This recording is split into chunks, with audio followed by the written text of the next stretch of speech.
Hi. Hello. My God. Welcome Let's just back. have a drink. How's it going? Good. I'm feeling good. I'm feeling positive this week, you know. Are you? That's Yeah, lovely. I'm feeling good vibes. I feel like we had such a good conversation last time. I couldn't wait. I couldn't wait to come again. Yeah. Yes. We're getting into a flow, you see. I know. One thing the listeners may not know is obviously that you and I are fairly new friends, and that's why the first topic was really important to us. Yeah. And obviously, you know, part of this is like us getting a bit of a, you know, getting to know you as well as absolutely us becoming getting friends. to know each other, Yeah. and we're just finding out new things about each other Yeah. all of the time, the weird and the wonderful, and I love that. Yeah, I love that. It's so nice. And that's where I think obviously we're sharing that journey with everybody as well. Yeah, So we're all learning together. we are. How wonderful. I know, it's great. And I think today's conversation is also another brilliant one, and I cannot wait to hear sort of like your thoughts on some of these things, because I know how I feel about them, and I don't necessarily think that's how everyone sort of goes into their life, into their day-to-day. Yes. So, well, what we thought we would talk about, as Erin's alluded to, is how do you live your life? How do you plan your life? Like, do you do it? how do you do it? Lots of people have their own ways and mantras and things, and you know, it's such a unique and individual thing, but at the same time also there's sort of a, I don't know if it's generational, but there's a society expects you to have a plan, doesn't it? I don't have a plan. I mean, I don't have a plan. I don't know what I'm doing tomorrow. But do you did you think you would have a plan? Is this what your plan was? Are you living out your plan? No. And I think this again, when I was talking about generationally, sort of, you know, when, I don't know, when you were at school, but we were kind of told, well, what profession do you want to be? What do you want to do? It's like we all had to have this like made up, you know, for an entire career at the age of, 17? I'm like, I don't know. I can barely like function on like...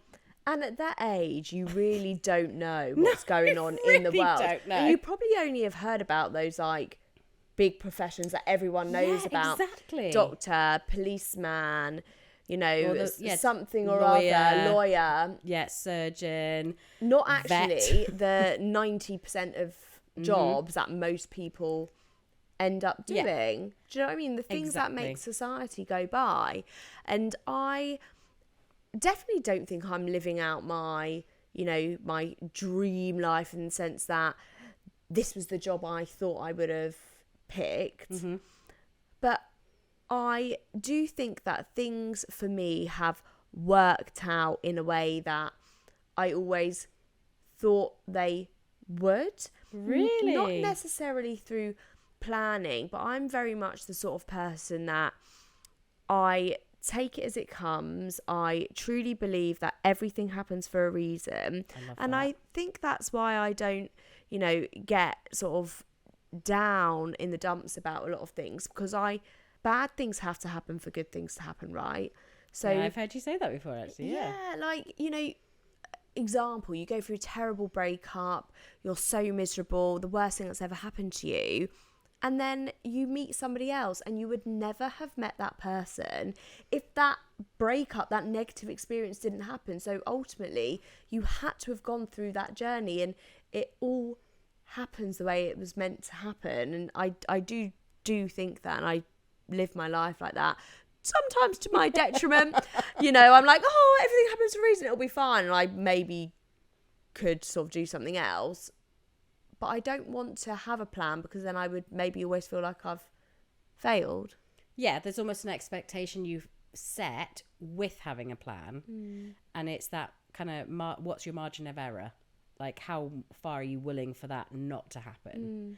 And it's really interesting what you're saying about sort of, you know, living a negative will bring a positive, because that's very much sort of a mindset thing, I think. And, you know, a lot of people are automatically drawn to the failure side of things, whereas, you know, in my world, whatever that realm may be, whatever universe I'm in that day, is very much around failure is actually fantastic. I love failing at stuff because it means I go, right, okay, how did I do that? How did that go wrong? What can I learn for next time? So putting it in the context, like you're saying about a bad breakup, I went through a horrific breakup, you know, just previous to Lawrence, and that taught me my value. Yeah. I am not letting someone put me in that position ever again. I do not deserve that. I'm worth more than that. And I vividly remember that day that we did finally say it's the end. And he was ready for me to be all like tears and sobbing and soggy and, oh, what am I going to do without you? Bye. And I did. I literally put my phone in my bag and I went, okay, well, if that's it then, if there's nothing more to say, I'm going. And he could not, it stunned him. He was like, wait, we're not going to talk about this? I was like, no, why should we talk? I'm done. If you don't want to be with me, I'm going. Yeah. And it was the most powerful moment that recently that I've had, because it was all about a negative thing is just happening. Don't get me wrong. I mean, there was a couple of tears after, that moment. But I was... You're stone. Yeah, I know. But yeah, it's all about making sure that you see the positive in everything, and there is always something to learn. But does that then, and I have had this conversation with somebody before, does that make me sort of like not push myself or not go the extra mile or not challenge myself necessarily, because I always resting on the fact that... Oh, that's an interesting, yeah. Oh, it will happen. Like, and I don't... And it's also this other thing is like luck. Like, are people lucky, or have they just worked hard or put themselves in the right position or situation to get something? And I think that's really interesting. And me and Rory, my husband, have this conversation all of the time, because, you can work really, really hard and nobody see it. You do well and somebody's like, oh, you're so lucky you've done that. Oh, you're so lucky you've got where you are. Or you've got that house or that car or whatever it may be. But they don't see the work that's gone into it, and they assume it's been easy. So, it can actually be quite insulting. Yeah.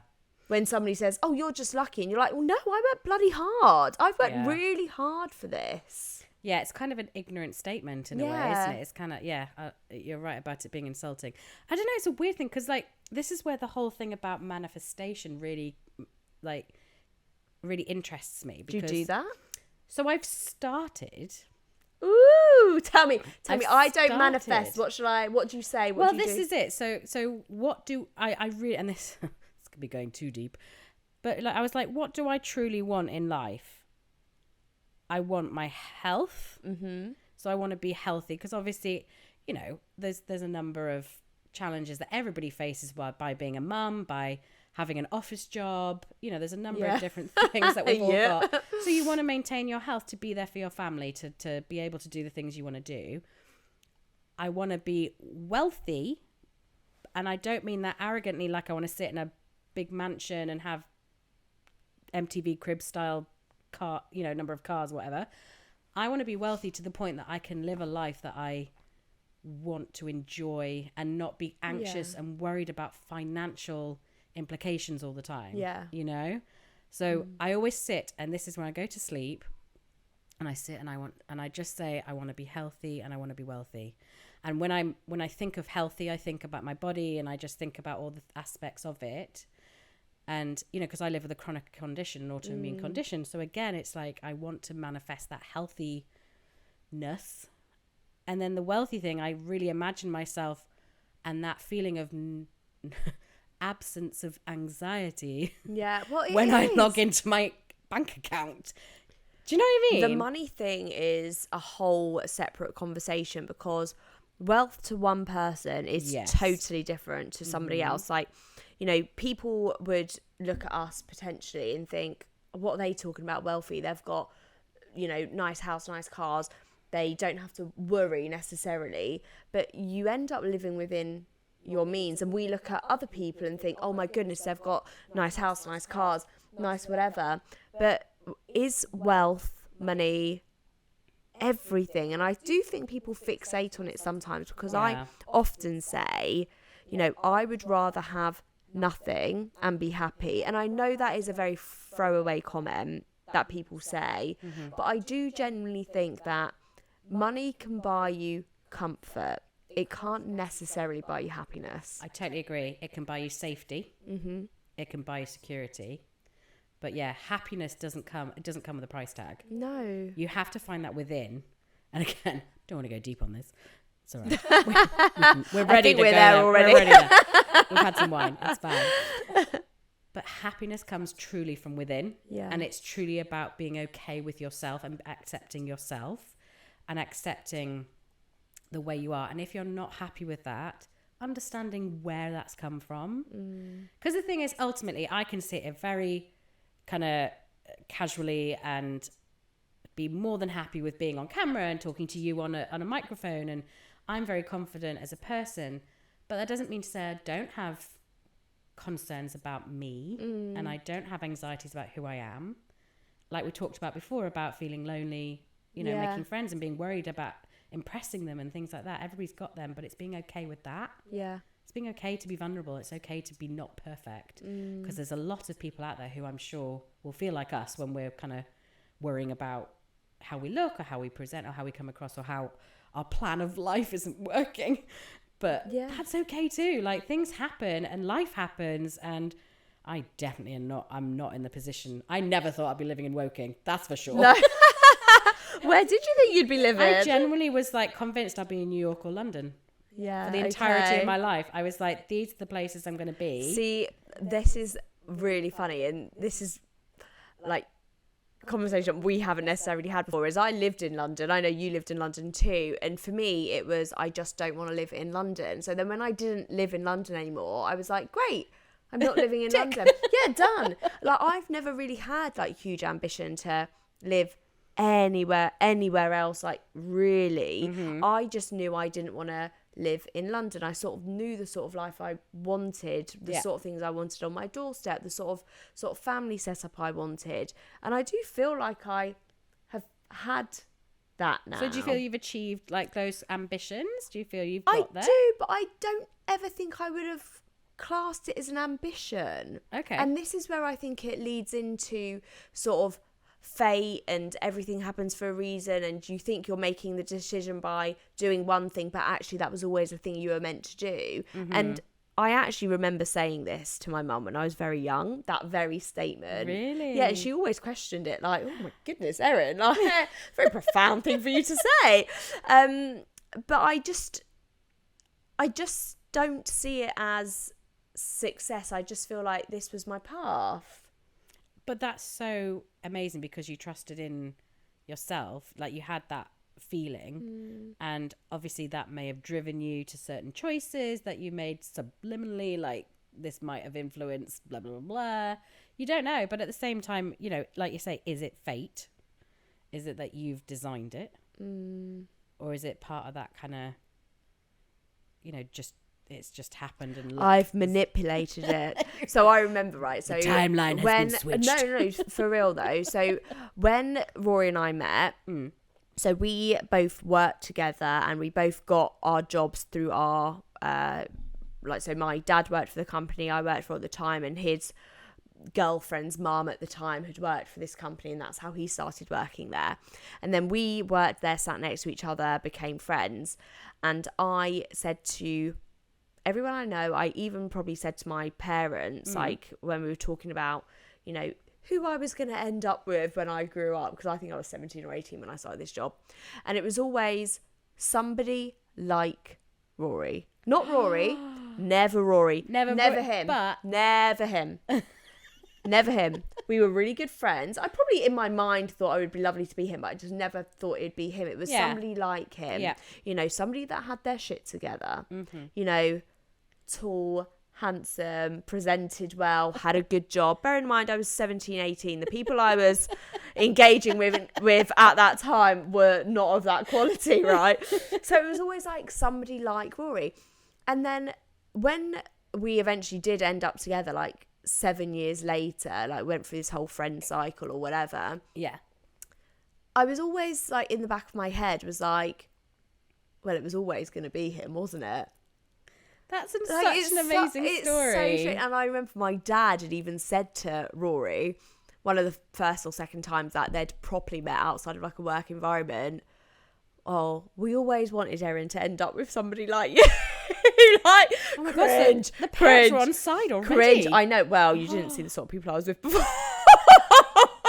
Questionable at best, but I need to start stalking you on Facebook.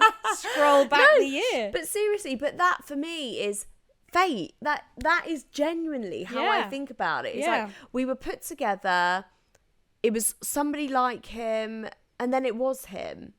That's amazing. That's. I mean, you might as well just sell that to Hollywood. Really. That's a rom-com. In the Maybe making, that's why I surely. let so many things slide now, because I'm like, oh well, fate brought us together. God, we could not, like Lawrence and I could not be more opposite. Really? We met on Tinder. Oh wait, but how can you say that is opposite? Because You I swiped. didn't know. I you didn't didn't. know. I didn't. So this is the hilarity. Somebody swiped for you? Yes. And by the way, just to FYI, Lawrence knows the entire story Okay. behind this. So I am not like revealing anything that he doesn't know. When I would go out with my friends, partaking in some alcoholic beverages in some lovely place in London, I would hand my phone over and I would hand my Tinder app over. Play Tinder. To all my friends, and this was including like all my girlfriends, all my gay friends, like straight guys, like everybody had a go. Even an 8-year-old little girl called Ellie did it, who was one of my friend's little daughters. She swiped as well for me. Did she swipe for Lawrence? Well, this is where we think it might be. Stop, we that's think it might be hilarious. Ellie. And so Lawrence, like literally his photo and everything, I would have swiped no. I would have done, because I was, you know how you were saying about Rory's the kind of person I want to Yeah. end up with. In my head, I wanted someone who was tall, because I'm small. I wanted someone tall. I wanted someone dark hair, brown eyes. I wanted someone who was like Opposite of Lawrence. exactly. And this is where Lawrence would have been a definite like, nope. But we got talking, and our first date. Considering I was a serial dater, I was like going to this going, yeah, I've done all this all before, We got there, and he was the first guy out of like, I would say maybe I was in triple digits by this point. That's Fix. I know, another Conversation another for another day. episode. I had a spreadsheet. You'd be very Stop, right, impressed. save that one. I know. You love a spreadsheet too. And he was the first guy who I was very determined to be equal in first dates, right? So when I went on first dates, I was very much like, I do not owe you a thing. Yeah. This date, we do equal. And I'm not one of these girls who go, oh, he's going to pay for everything. No, because otherwise there is a risk there. So I wanted to protect myself. And he was the first guy who basically said, Vix, shut up, sit down, I'm buying you a second drink. Wow. And I was like, in your place. Okay. Okay. See, but do you not sometimes think, we'll just like deviate very slightly, that I am very much like you in that sense, is I have a job, I earn my own money, I don't need you We are like for Destiny's anything. Child products. I don't Yeah. need you for anything. Like, I would much rather, and we had this conversation last week, I'd much rather hoist a 2-seater sofa down a flight of stairs myself than ask somebody to do it for me, right?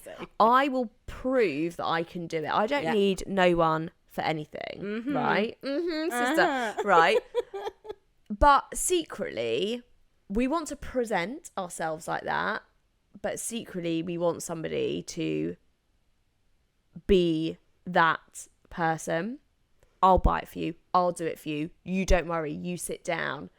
Like, you sort of want it though, right? But yeah, no, completely. And it's that, I don't know whether you've seen Wicked, but it's that whole line in Ozdas when, Fiona says to Glinda, like, she doesn't give a, when she's dancing, when Elpha's dancing.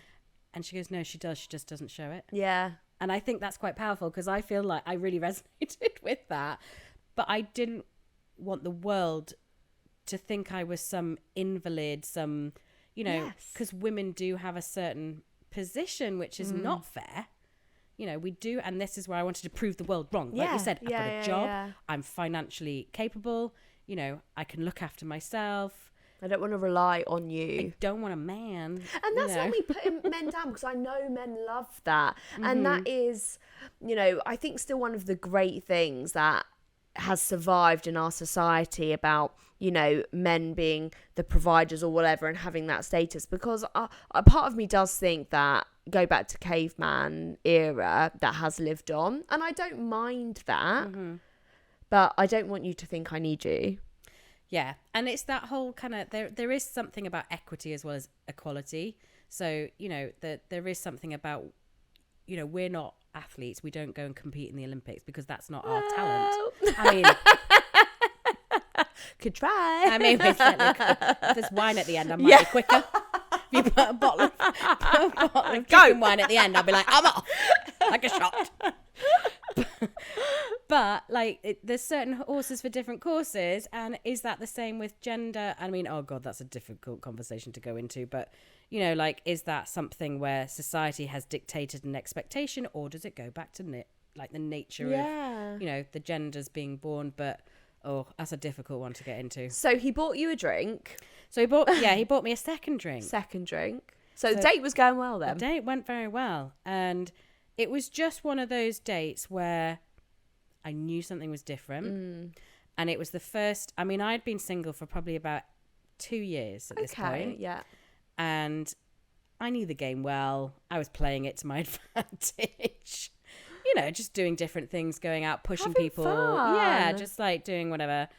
And there was something in the pit of my stomach going, okay, you're yes, I'm on a vibe with you that I hadn't felt with, you know, I'd been on some incredible dates, being in some spectacular places, been whisked off my feet, like people taking me places, you know, and saying, oh, we should try this, we should try that. But we went to the pub down the road. And he bought me a fruity cider. Nice. You know. Yeah. And it was just fun. It was pure, like, there was no mask. There was no filter. But do you not then see that as fate? So somebody took your phone, wasn't even you. They swiped, landed on this guy. You went out for a date, best date ever, happy ever after. Is that not fate? Yeah. Do you not think that somebody yeah. had not taken your phone that day? No, or exactly. you hadn't handed it over? That never would have happened. Yeah, no, it's like fate by design in a way. Everything happens for a reason. Yeah, you know, that had to happen. There's a chain of events that... sliding doors moment, right? Yeah. This has to happen for that to happen. Even the worst thing that could possibly happen, after that, you grow, you learn, you do something new, you move on. Something happens. Yeah. No, that's so true, actually. I didn't think about it that way, you know? I've just thought it's really funny that, like, I would have never picked him. Like, on blind date, no Scylla, you pick him now, that's blind date. That used to be a cracker of a programme. But that also just leads into, like, you know, the horoscope thing. And it's not something I desperately follow now, but I used to read it, like, religiously as, like, a teenager. I used to love it. And then when I first started getting the tube, and you used to have the papers, the metro, and I would always read it in the back, and something really like sang to me about it. And I'm sure that you could relate your horoscope to anything, but you know, put into context, we, you know, had a random conversation about wanting to start doing something like this. You know, to me that was fate. We didn't have to have that conversation. No. I think it started so randomly. It wasn't sort of any conversation I'd expected us to have. I don't even think we were meant to even be at that same event. I think it was just a very random situation, and then we had the conversation. It was a fleeting comment, Erin. I think that was the thing. It was like a throwaway comment that we were like, oh really? Yeah, that would be fun. I'd love to do that with you. And then we went, no, seriously. And then we were like, oh, okay. Yeah, and again, like, we didn't have to have that conversation. We didn't have to hang on that conversation.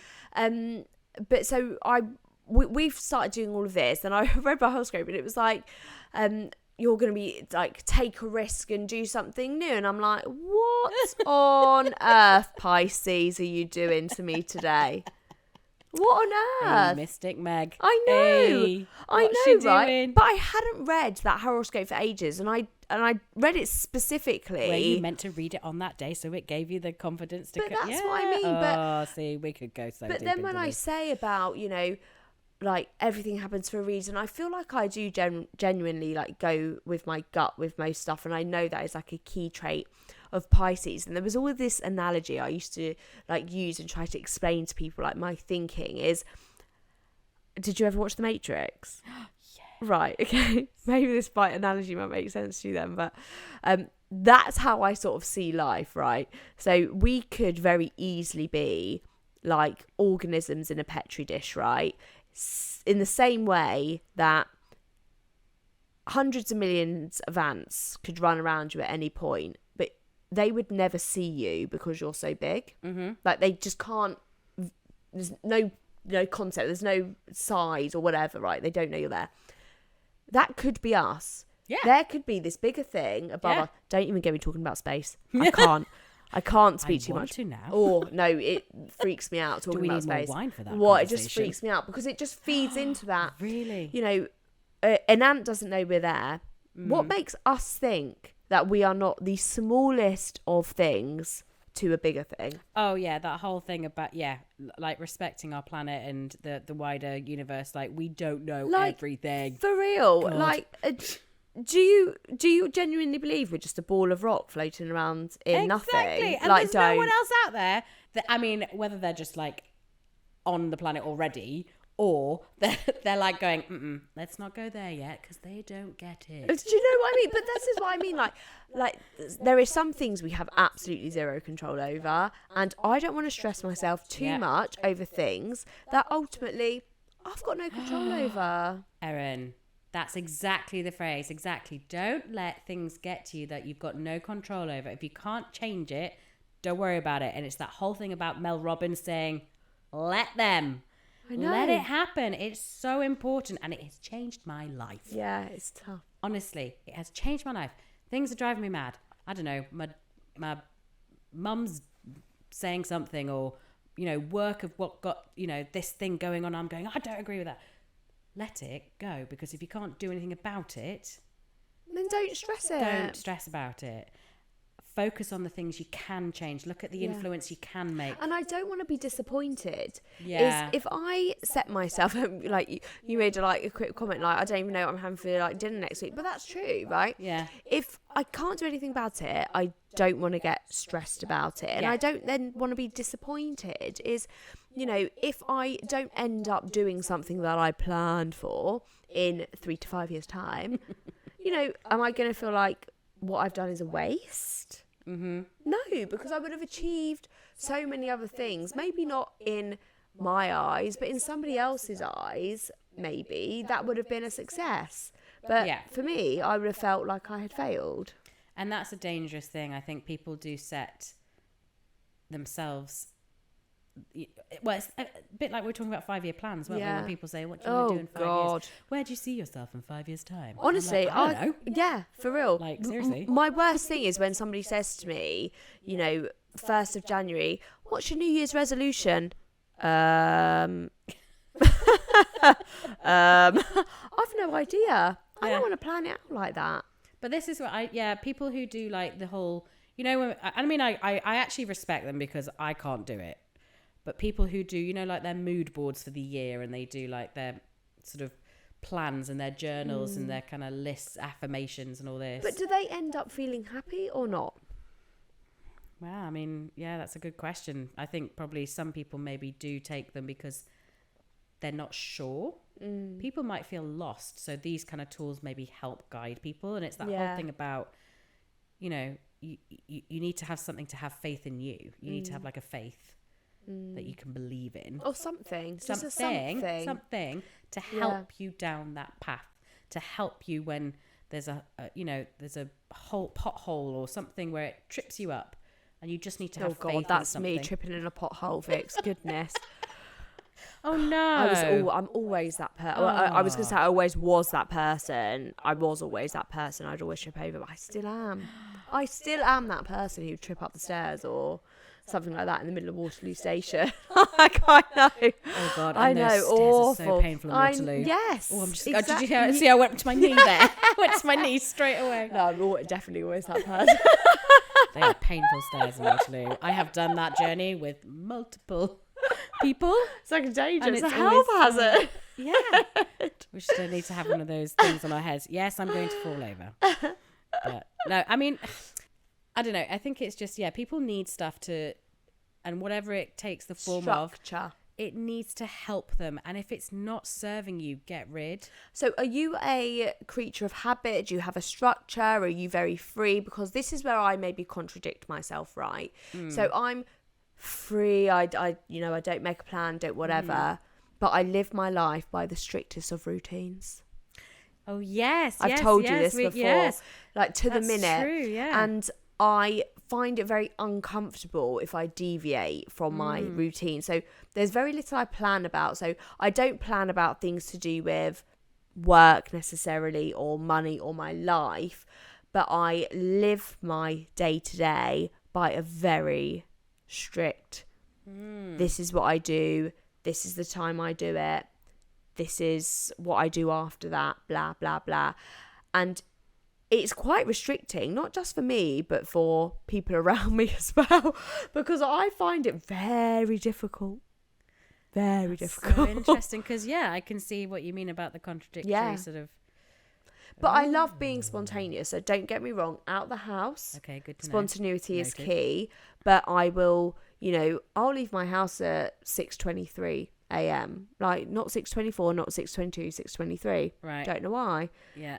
I will do X. I will do this step and then this step and then this step before I go to bed.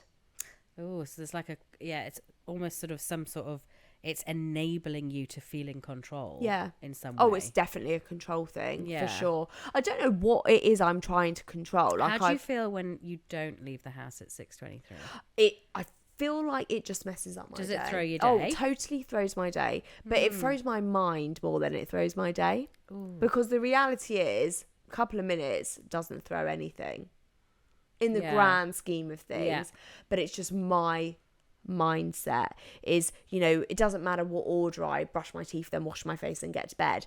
But if I actually do that in another way, I then really struggle to sleep. And even us sort of deviating out of our normal routine by, taking a risk and doing something different and doing stuff like this is like pretty crazy for Really? me. Yeah, it's like a real step out of my comfort zone. But then that's amazing then. Good for you I for know. doing it, because I think there's a lot of people maybe that wouldn't do it because of that. Yeah, but that's why I feel like we were drawn into doing this, having this conversation and starting this thing, I don't know what I call it, this thing we're doing. I'm like, I feel like I should do that now, because that's what came to us. This opportunity came so to us. it's trusting in yourself and your Trusting my gut. gut. And this, do you know what? It's a big thing for me, is trusting your gut. And it's interesting what you're saying about routine and how you're trusting the routine to give you structure and give you that kind of control. Because obviously there's some element there of why you need that control. Anxiety, control, childhood issues, a number of different things. I mean, I yes, absolutely. I was not going to say it. Where's my specifically. therapist? Yeah. That's but yeah, there's obviously something that you're helping yourself enable by having the control. But there's a part of you who's willing to let go, which is amazing, because I think a lot of people grow up kind of thinking, oh, I've got to do this. I've got to be this age when I'm engaged. This is when I need to have that promotion. Oh, this I did is when have that. I you did. did? Yeah, I did have that in my head. So did you have it, or did someone else kind of influence you to have it? Well, I vividly remember having a conversation when I was 9 or 10 years old, primary school. So yeah, 9 or 10 years old. Yeah. And it was, somebody was like, oh, I'm going to have a baby when I'm 27. I think she must have had an older sister, right? And that was the first ever real conversation I'd ever had about that. So I think at that point, it was ingrained in my head, oh, you have a baby at 27. My mum was probably similar-ish age to when she had my brother. And so it probably just stuck with me. So I was potentially working to that time scale. But I did always think in my head, oh, I'll do this at this age and this at that age. But I wasn't like on a like mission for it. So it just fell into place. It's like, I met Rory, it fell into place. We've done this, it fell into place. Like, that's, yeah. Do you know what? I never had that. And to the point that Lawrence and I have been engaged for nearly 8 years. And What's he doing? Oh, well, hurry up, Lawrence. It's not him, it's me.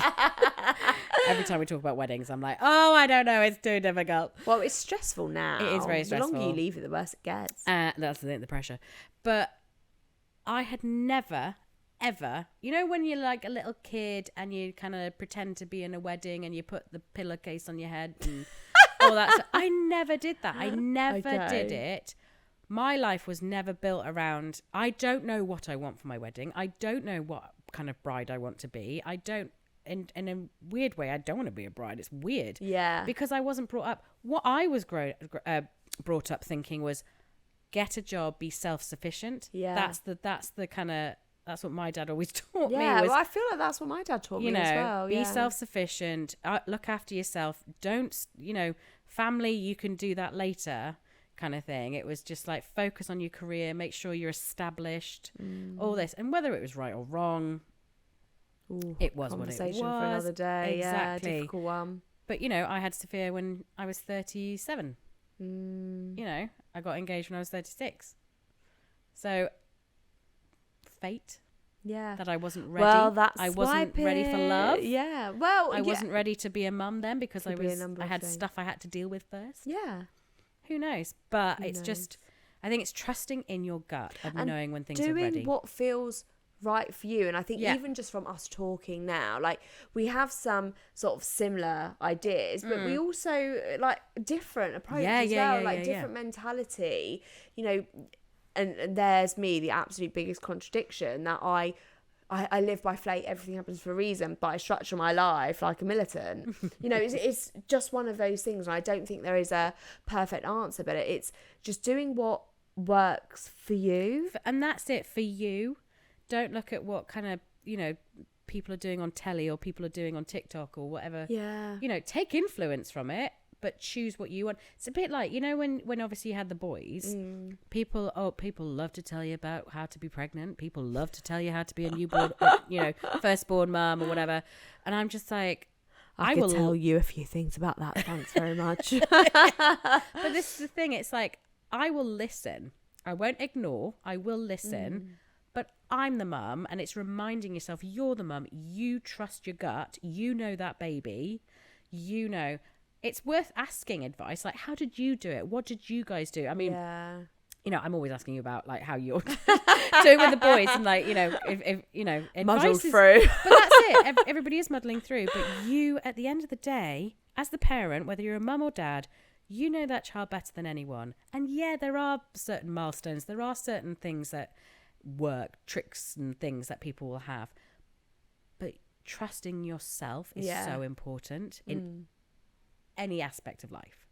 I think it's just really believing in yourself and what's meant for you is really important. There isn't a way, and I think, do you know what? The baby thing is the funniest thing, because everyone talks about, and people love it. And when my kids were little, and I'm sure it was the same with yours, like, you love it because it's something to live by.